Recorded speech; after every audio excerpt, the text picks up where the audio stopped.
Let's get active this Sunday, I Believers! Yes, and syempre kasama natin ang mga batang lodi ng Battle of the Judges. Here are the gumalaw-galaw artists of the month! Electro Groovers!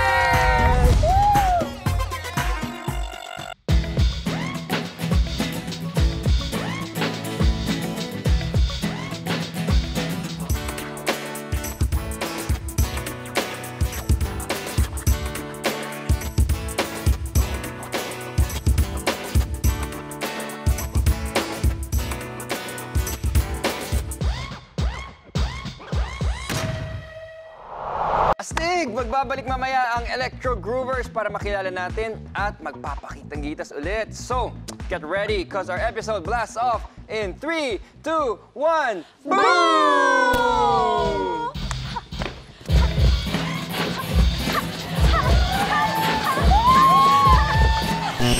Papel na kobra, nakapagtataka, umiikot sa ilalim ng sanga. Students, ginaya ang simple machine para sa Believables game natin. Go guys! Go! Oy! Ilang piso para gumalaw ang dalandan? Hulaan. Ilang kulay ang nakikita ninyo? Ingat, optical illusion ito. All these and more, dito lang masasaksihan sa I Believe. Because I believe that science is everywhere.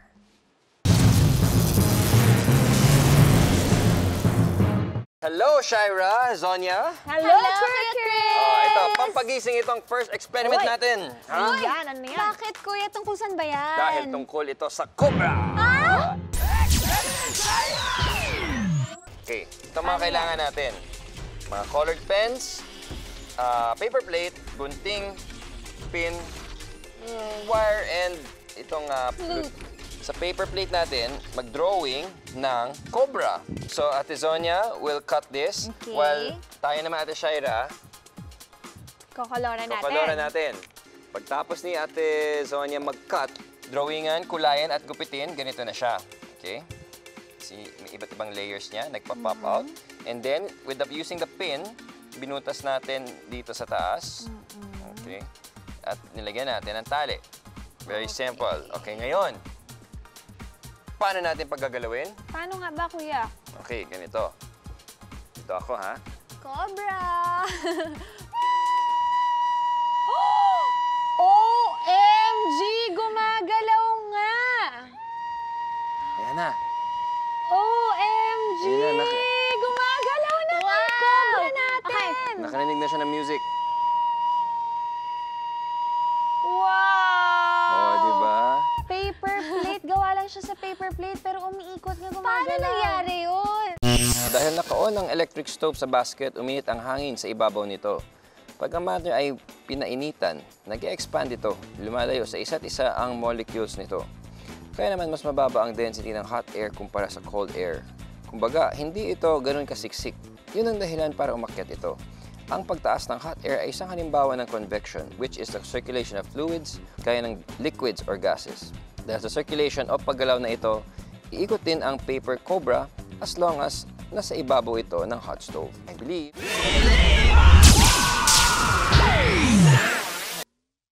What's up sa inyo mga I-Believers? Nandito kami ngayon sa Nuestra Señora de Guia Academy sa Valenzuela City na nagdiriwang ng kanilang 20th founding anniversary. Yes! At ang mga sasabak sa challenge ngayong umaga ay ang students from Section ABM-12 na hinati namin sa dalawang groups. ABM-12, mag-ingay! And to my right, ang team... Grabe, astig yun. Pero syempre, hindi magpapatalo ang aking team. Ang team is Lay! Nakakatuwa na may mga estudyante na tayo maglalaro para matuto ng science. Ha? Sa mga students ng Nuestra Señora de Guia Academy, welcome to I Believe. And I Believe, ready na sila para maglaro ng Ball in Line. Kuya, nakapila na sila eh. Oo nga, Kuya Chris. Bakit mo pa sinabing fall in line? Yan o, nakapila na o. Ang sabi ko, ball in line, as in bola sa linya. At yan ang challenge nyo ngayon. Maglalaban sa 3 round ang 2 teams na may 10 students na nakapila. Sa round 1, kukunin ng estudyante sa pinakaharap ang biggest ball. Isa-slide niya ang bola sa ibabaw ng ulo niya at sasaluhin ito ng nasa likod niya. Tuloy-tuloy lang pag-slide ng bola sa mga kamay hanggang umabot ito sa estudyante sa pinakadulo. Isushoot niya ang bola sa basket sa tabi niya. Tuloy-tuloy ang oras sa round 2. Kukunin ng estudyante sa pinakaharap ang medium-sized ball at ipapasa ulit nila ito in the same manner hanggang sa ma-shoot ng huling estudyante ang bola sa basket. Round 3 na, running time pa rin. Kukunin ng estudyante sa pinakaharap ang smallest ball. Gaya kanina, ipapadulas din ito over their heads hanggang sa ma-shoot ito sa basket. Warning, pag nahulog ang bola, ibabalik ito sa umpisa ng pila. Ang team na masushoot ang 3 bola sa mas mabilis na total time ang mananalo. At ang unang maglalaro ang Team Sheesh! Ready na guys? Heto na ang Believables Bowling Line Challenge! Go! Ayun na, guys, oh. Galing yung Team Okay. Sheesh! Huwag niyo papahiya! Okay, sige. Ang galing nila, oh. Grabe, Sayang. grabe. Galing! Go, go, go! Baba! Sige, go, balik. Balik. So, ayan guys, ang mechanics lang is kapag nahulog o kaya naman hindi na natuloy, Okay na, Tem. kailangan nilang umulit. Ayan, kung nakita po nila natin sila ngayon. Grabe, Kim, palaban mo talaga. Oy! Next one! Next ball! Grabe, next ball. Palit ng bola.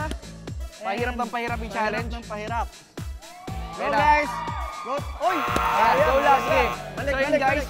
mag-reset sila mga I-believers ha. Tingin po para sa amin, mas importante po yung speed. Kasi kailangan po sa game na yun is mabilis po at mananalo po kami ng merong counting time lang po kami nagugol. Mas nakikita namin na mas mahirap yung part nung nasa last po. Kasi nasa kanya nakasalalay kung may shoot niya ba or hindi yung bola. So pag hindi na shoot, back to start po kami ulit. Last! Nasa huli yung press. Sayang. Balik. Grabe. Pero supportive ng team. Slow. Last one. Okay, last one. Okay, last ball. Ang pinakamaliit na bola. Mas marami po kasi kaming mas maliit na member. So mas kailangan pa po namin mag-down ng sobra para ma-shoot po yung ball. Yan. Yan. Saba, go lang. Sapa.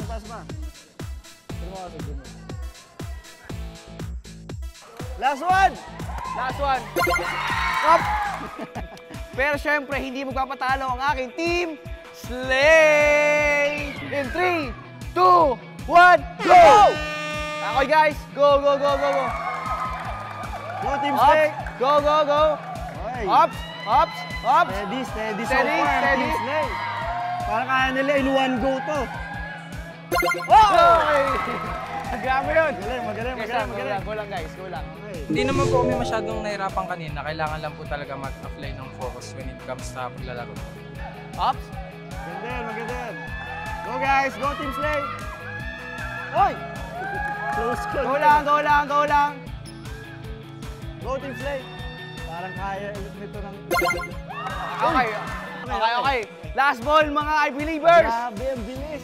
Okay guys, okay. Sa tingin ko po yung mga naging hurdles po, slowly po kami pero accurate po. Cooperation lang po talaga yung kailangan. Kalmahan nyo lang. Grabe, ang bilis ng Team Slay.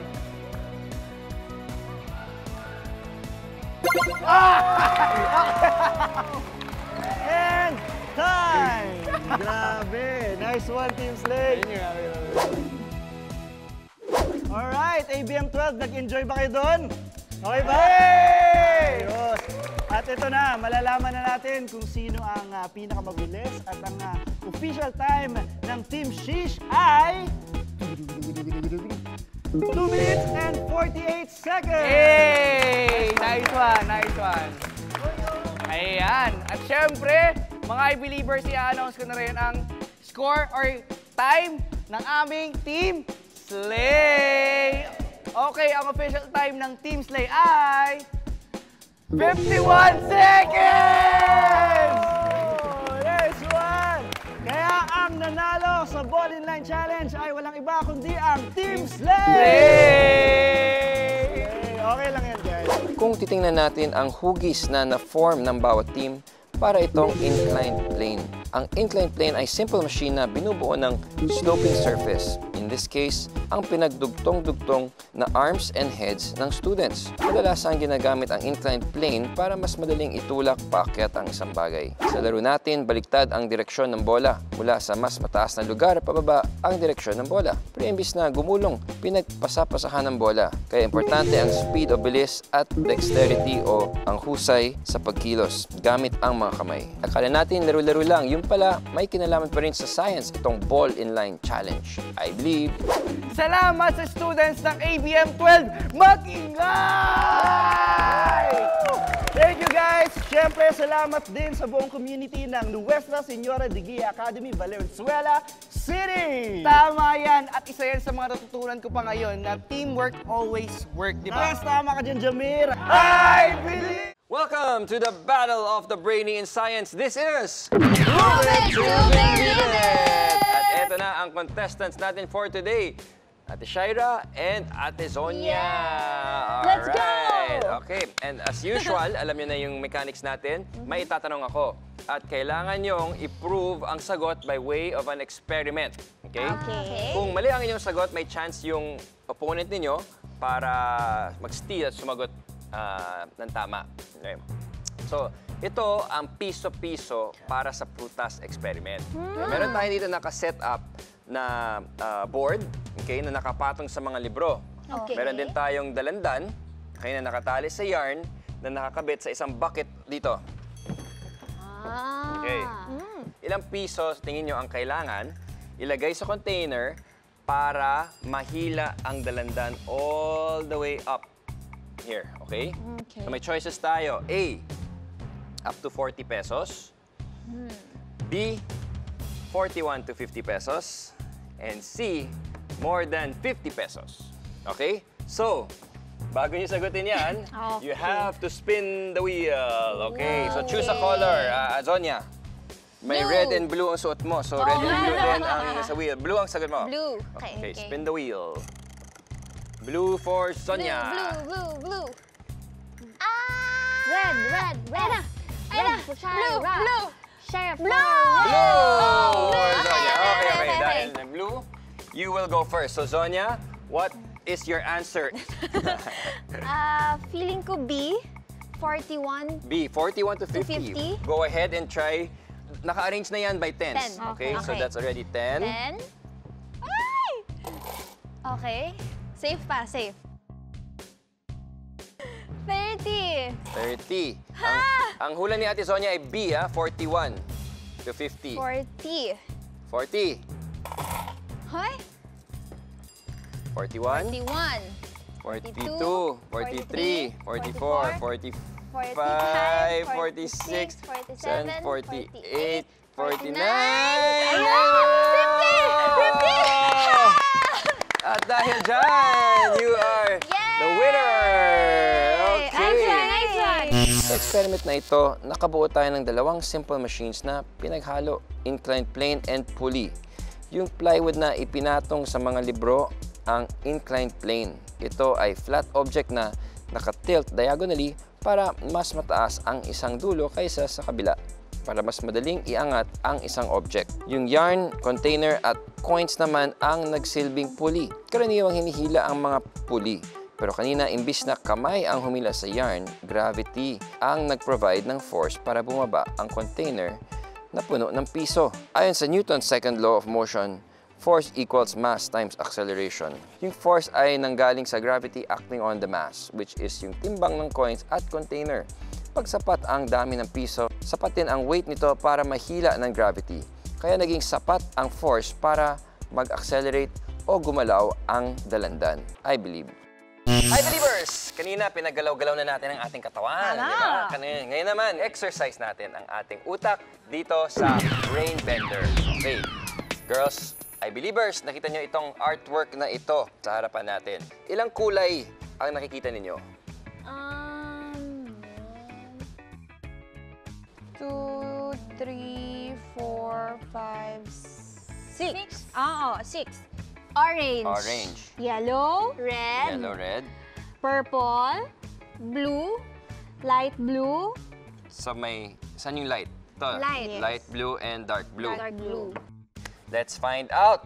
Totoo, meron lang tayong 5 colors dyan. Ha? Oo. Ano nangyari yun, Kuya Chris? 6 It's yun not eh. 6. Naduduling na ba Okay, ako? sige. So, meron tayong, sabi nyo, orange. Orange. Red, Red. yellow, Yellow.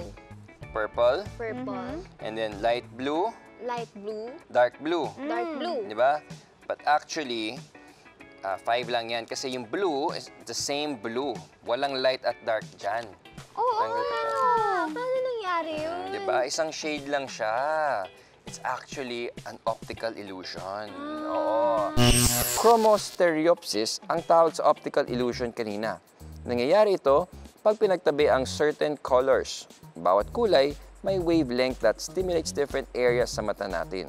Dahil magkatabi ang orange at blue lines at napalibutan pa ng ibang kulay gaya ng red, yellow, and violet, nahirapan ang mata natin na mag-focus. Kaya akala natin yung blue ay blue-green or light blue. I believe. Nagbabalik ang gumalaw-galaw artists of the month, Electro Groovers! Ang galing nyo, kids! Okay, dito sa I Believe, matagal na namin sinasabi na importante ang exercise kasi maganda ang mga effects nito sa ating katawan, pati na rin sa utak natin. Ay, diba? tama ka dyan, Kuya. Witness ako dyan. Hindi lang sila magagaling sumayaw, nako, magaling din sila sa school.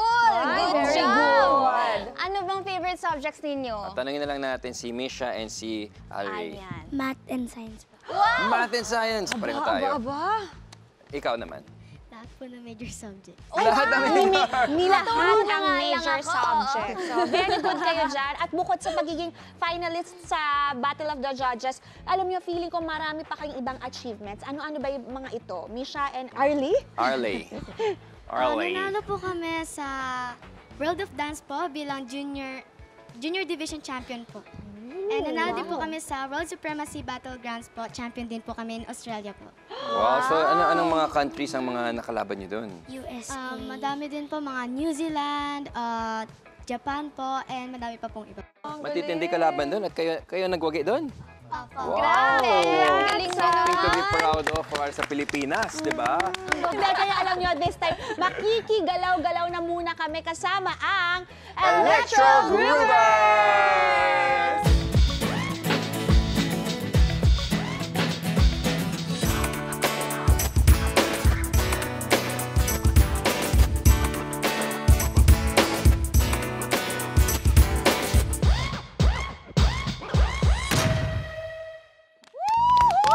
Grabe!